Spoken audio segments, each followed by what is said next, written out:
ఇప్పుడు తర్వాత ఆసనం అర్ధచంద్రాసనం. అర్ధచంద్రాసనం అంటే హాఫ్ మూన్ పోజ్. అంటే ఫుల్ మూన్ అంటే చక్రాసనం వస్తుంది, హాఫ్ మూన్ అంటే అర్ధచంద్రాసనం.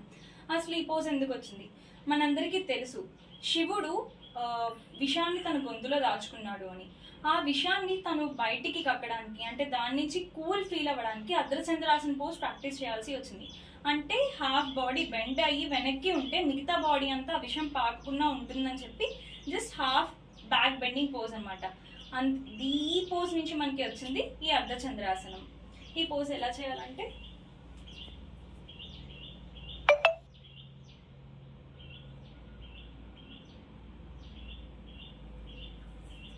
దీనివల్ల ఎలాంటి బ్యాక్ పెయిన్స్ ఉన్నా పోతాయి.